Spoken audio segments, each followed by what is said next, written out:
Análisis de nodos. Mi nombre es Ricardo y les presentaré una técnica para el análisis del siguiente circuito que está en su pantalla.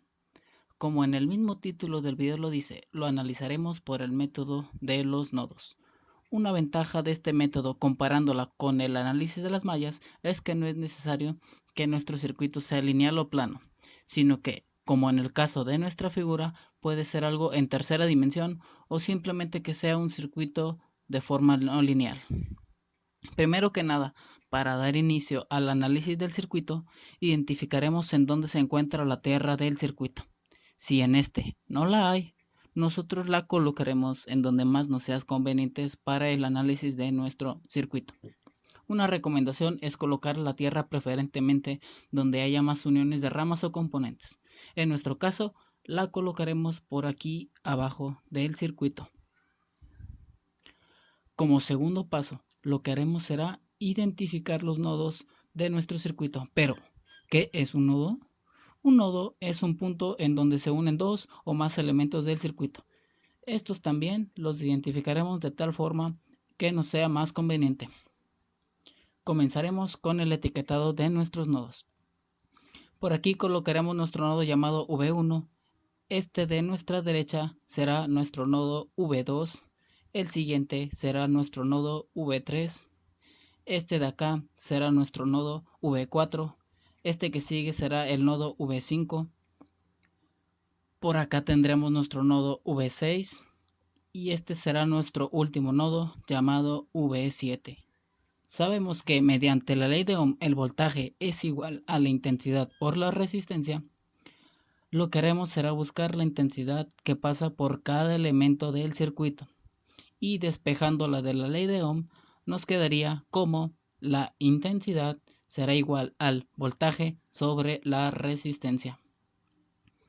Analizando de manera visual nuestro circuito, podremos identificar a simple vista que en él tenemos una fuente dependiente de voltaje, una fuente de corriente independiente de 5 amperios y otra dependiente. Nuestras resistencias de 15 ohm, 10 ohm, 9 ohm, 5 ohm, 7 ohm, 2 ohm, 4 ohm, 3 ohms y una última de 20 ohms.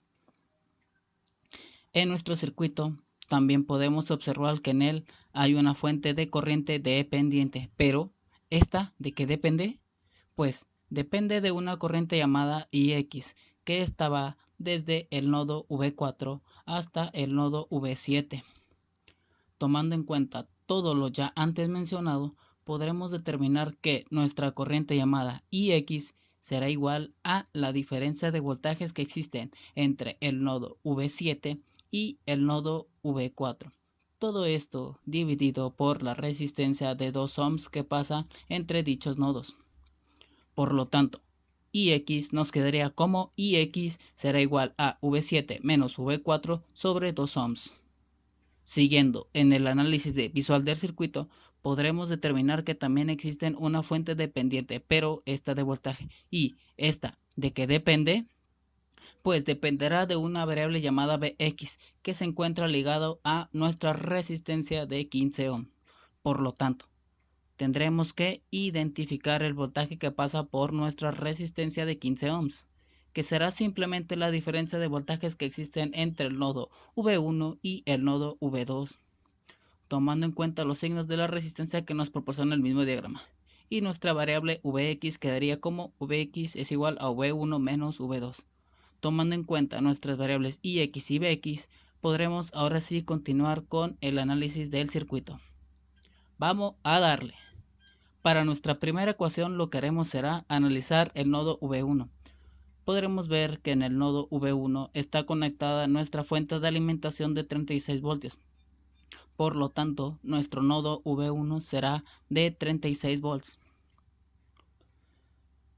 Para nuestra segunda ecuación, lo que haremos será analizar el nodo V2 y aplicando la ley de Ohm en el resistor de 15 ohm, podremos determinar que la corriente que pasa sobre él será simplemente la diferencia de voltajes que hay entre el nodo V2 y el nodo V1. Todo esto dividido por la misma resistencia de 15 ohm. Ya habiendo analizado el nodo V2 con el nodo V1, lo siguiente simplemente será analizar el nodo V2 con el nodo V3 y aplicando la ley de Ohm nos quedaría como la diferencia de voltajes que hay entre el nodo V2 y el nodo V3. Todo esto dividido por la resistencia de 9 ohm que hay entre dichos nodos, más la diferencia de voltajes que existen entre el nodo V2 y el nodo V5 dividido por la resistencia de 5 ohms. Todo esto lo igualamos a cero, tomando en cuenta las leyes de voltajes de Kirchhoff, y esta sería nuestra segunda ecuación. Para la tercera ecuación, lo que haremos será analizar nuestro nodo V3. Observando el circuito, podremos determinar que la tercera ecuación estaría conformada por V3 menos V2 dividido por los 9 ohms de la resistencia, más V3 menos V4, todo esto dividido por los 7 ohms que pasan entre tal rama, más V3 menos 0. Pero, ¿por qué 0? Porque podemos ver que aquí fue donde colocamos nuestro nodo de tierra, y en tal nodo el voltaje que cae sobre él es de 0 voltios. Todo esto lo igualamos a 0 y esta sería nuestra tercera ecuación. Para nuestra cuarta ecuación analizaremos el nodo V4. En él podemos observar que existe una fuente de corriente de 5 amperios, la cual está llegando al nodo ya antes mencionado. Por tanto, lo tomaremos de forma positiva, más V4 menos V3, todo dividido por el resistor de 7 ohms, más V4 menos V7 dividido por la resistencia de 2 ohms. Lo igualamos a 0 y esta sería nada más y nada menos que nuestra cuarta ecuación. Para el análisis del nodo V5 podremos observar que en él está conectado una fuente de voltaje. Por lo tanto, este nodo no lo podremos analizar de la misma manera que los nodos anteriores. Lo que haremos será analizarlo por el método de los supernodos y en conjunto con el nodo V6. Y continuando con el análisis del nodo V5, podremos ver que nuestra ecuación quedaría conformada de la siguiente manera. V5 menos V2 sobre la resistencia de 5 ohms que hay entre ellos, más V5 menos 0, todo dividido por la resistencia de 4 ohmios. Y siguiendo con el análisis del supernodo, nos quedaría solamente por analizar el nodo V6. Y en el nodo V6 podemos observar que la diferencia de voltajes que hay entre el V6 y V1 será dividida por la resistencia de 10 ohms. Siguiendo podemos ver que a nuestro nodo V6 está conectado a una fuente de corriente dependiente de 5ix. Y como pueden ver, la corriente de dicha fuente está saliendo del nodo y se tomará de forma negativa. Todo esto lo igualamos a 0 y esta sería nuestra nueva ecuación. Pero todo esto siempre tendrá una ecuación, la cual estará dada por la siguiente expresión: V6 menos V5, todo esto igualado al valor de la fuente, que en este caso particular será de 3Bx. Y nos queda solamente por analizar el último nodo, llamado V7. En él podemos observar que se encuentra conectado una fuente de corriente dependiente, la cual su corriente le está llegando a dicho nodo. Por lo tanto, esta se tomará de forma positiva y quedará como 5ix más V7 menos V4 dividido por la resistencia de 2 ohm más V7 entre 3 ohms que están pasando de la resistencia desde el punto V7 hacia nuestra Tierra. Lo igualamos a 0 y esta sería nuestra última ecuación.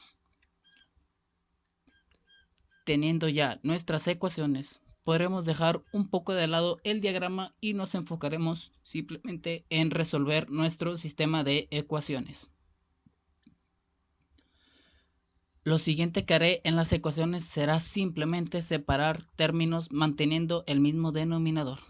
Y observando las ecuaciones, podremos ver que existen términos los cuales podemos sustituir para que nuestras ecuaciones se nos faciliten, como lo son v1 y x y uex. Procederé a sustituir la variable v1 en las ecuaciones y nos quedarían de la siguiente manera. Sabemos que la ley de Ohm del voltaje sobre la resistencia sería igual a un equivalente a la intensidad. Procedemos a realizar las operaciones y quedarían de la siguiente manera. Siguiendo reemplazando términos en nuestras ecuaciones, ahora reemplazaremos las variables y x en las ecuaciones que se encuentren en dichas variables. Ya teniendo la variable ix sustituida en nuestras ecuaciones, haremos lo que hicimos anteriormente de separar términos, pero manteniendo el mismo denominador en nuestras fracciones. Y aplicando un poco de álgebra en las ecuaciones nos quedarían de esta forma. Y siguiendo en el análisis de las ecuaciones, podemos determinar que aún nos queda por sustituir la variable bx. Procedemos a reemplazarla en las ecuaciones y nos quedarían de esta forma. Teniendo todo esto, ya simplemente nos queda por aplicar la propiedad distributiva y nos quedarían de esta siguiente manera. Observando nuestras ecuaciones, podemos determinar que en la ecuación interna del supernodo aún podemos reemplazar un término. ¿Cuál término? El término v1. Procedemos a reemplazarla y operarla y tal ecuación nos quedaría de dicha forma.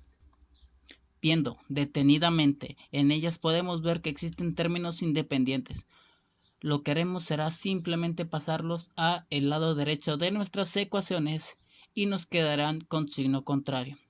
Y ahora simplemente acomodaremos las fracciones de forma ascendente y en ella podemos observar que existen términos semejantes.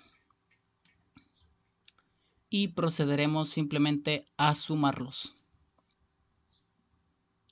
Se hizo la suma de fracciones y estos se expresarán de forma decimal. En mi caso simplemente solo tomaré 3 decimales después del punto.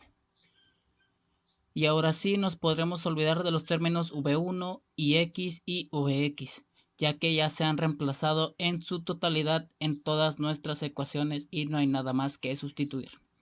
Haremos un arreglo en forma de matriz, tomando solamente en cuenta los coeficientes de las variables y lo resolveremos. Teniendo nuestra matriz, esta la resolveremos por el método que más se nos facilite, método de Gauss-Jordan, eliminación gaussiana o simplemente una multiplicación de matrices o por medio de algún software como lo es en mi caso. Ya habiendo resuelto nuestra matriz, los voltajes nos quedarían de la siguiente manera. Bueno, muchas gracias por observar mi video y cualquier duda, queja o comentario, háganmelo llegar por medio de la caja de comentarios. Y pues no queda nada más que decir. Muchas gracias, espero que haya sido de su agrado. Muchos saludos y éxito. Mi nombre es Ricardo González, los quiero mucho y los quiero ver triunfar. ¡Saludos, raza!